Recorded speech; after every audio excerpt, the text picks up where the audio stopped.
Assalamualaikum warahmatullahi wabarakatuh.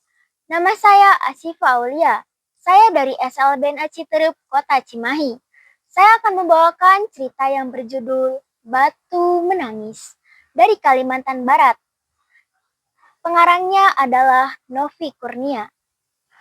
Selamat mendengarkan.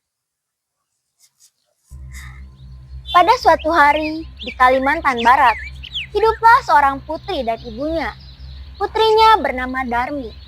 Ayah Darmi telah meninggal dunia saat Darmi masih sangat kecil.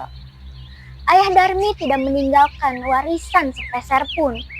Maka dari itu, ibu Darmi harus bekerja keras menghidupi ia dan putrinya. Karena sering bekerja di ladang, kulit ibu Darmi demikian gelap dan badannya semakin menyusut. Semua dilakukan untuk putri satu-satunya, Darmi. Namun apa yang dilakukan Darmi? Kerjanya hanya bersolek setiap hari dan enggan membantu ibunya di ladang. Setiap sore ia akan berkeliling desanya hanya untuk memamerkan kecantikannya. Pada suatu hari, ibu Darmi berkata pada Darmi, "Darmi, bolehkah kamu memasak untuk ibu, nak? Karena ibu akan pulang terlambat. Dan jika sudah memasak, bolehkah kamu antarkan ke ladang untuk ibu, nak?" Darmi yang sedang menyisir rambutnya yang indah terkejut. "Hah? Aku memasak? Ibu, aku ini habis keramas. Kalau aku memasak, nanti rambutku bau tungku. Lalu jika aku mengantarkannya ke ladang, nanti kulitku hitam seperti ibu. Tidak mau ah." Ibu Darmi hanya menggelengkan kepalanya sedih. Saat di ladang, ibu Darmi mengumpulkan hasil panen. Memang tidak banyak, tapi cukup melelahkan. Saat ibu Darmi haus, ia hanya meminum air dalam kendi. Saat pulang ke rumah, benar saja tidak ada makanan di meja. Malah ada Darmi yang sedang menatap ibunya marah. Ibu ini kemana aja sih? Aku ini lapar, tidak makan seharian." "Kan ibu sudah bilang, nak, untuk kamu memasak. Kenapa kamu tidak memasak?" "Iya, kalau aku bilang gak mau, ya gak mau." Darmi meninggalkan ibunya yang sedang kelaparan. Esok harinya, ibu Darmi sedang bersiap-siap untuk mengantarkan hasil panen ke pasar. Ibu Darmi berkata pada Darmi, "Darmi, bolehkah kamu membantu ibu, nak, untuk mengantarkan hasil panen ke pasar? Nanti uangnya untuk kita makan. Ibu tidak sanggup jika membawanya sendirian, nak." "Hah? Ibu tidak salah. Aku ini sudah rapi. Kalau aku ke pasar, di pasar becek, Bu. Nanti kulitku kotor." Akhirnya, ibu Darmi pergi ke pasar sendirian. Sore harinya, saat ibu Darmi sedang menghitung uang hasil panen, memang tidak banyak, namun cukup untuk makan beberapa hari dan untuk membeli kebutuhan beberapa hari ke depan. Darmi yang melihat ibunya menghitung uang, mendekati ibunya. "Ibu, belikan aku bedak dong. Bedakku sudah habis."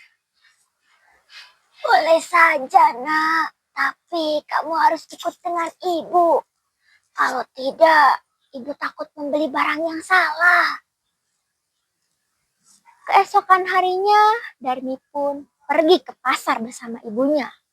Di tengah-tengah perjalanan, Darmi berkata pada ibunya, "Ibu, nanti jalannya di belakangku aja ya." "Ah, memangnya kenapa, nak?" "Ih, kalau aku bilang di belakang ya di belakang." Sebenarnya Darmi malu mempunyai ibu yang amat sangat kumuh, baju yang penuh tambalan, dan badan yang tak terawat. Beda dengan dia yang memakai baju yang bagus, badan yang bagus, dan wajah yang cantik. Bukan dari keluarga yang sama. Saat di tengah perjalanan, Darmi bertemu dengan salah satu temannya. "Hai Darmi, mau kemana kamu?" Aku mau ke pasar." "Lalu siapa itu yang di belakang kamu?" Itu pembantuku." Sakit hati Ibu Darmi mendengar ucapan anaknya. Namun, ia masih bisa menahannya. Sekali, dua kali, hal itu terus terjadi. Dan saat sampai di pasar, Darmi bertemu lagi dengan temannya. "Hai Darmi, tumben kamu ke pasar." "Iya, aku sedang rajin sepertinya." "Oh, lalu itu siapa yang di belakang kamu?" "Itu pembantuku." "Oh, aku kira itu ibumu." "Hah? Aku punya ibu seperti dia? Ih, najis deh." Hati Ibu Darmi sudah tidak bisa menahannya lagi. Ia pun berdoa pada Tuhan. "Ya Tuhan, maafkan hamba yang tidak bisa mendidik anak hamba. Tolong berikan dia karma ya Tuhan, agar dia jerah. Hamba sudah tidak tahan lagi ya Tuhan." Tiba-tiba Darmi berteriak.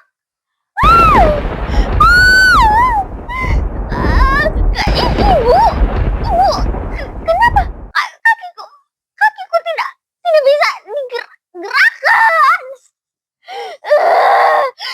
Ibu, kakiku, Bu. "Maafkan ibu, nak. Ini semua karena kamu yang tidak bisa menurut pada ibu dan sikap egoismu itu. Maafkan Darmi, Bu. Maafkan Darmi. Darmi tidak akan mengulanginya, Bu. Maafkan Darmi." Perlahan demi perlahan, Darmi berubah menjadi batu. Sayang seribu sayang, penyesalan memang selalu ada di akhir. Setelah Darmi menjadi batu, dipinggirkan oleh orang-orang, dan sampai sekarang masih ada di Kalimantan Barat, dan dinamakan Batu Menangis. Sekian dari saya. Assalamualaikum warahmatullahi wabarakatuh.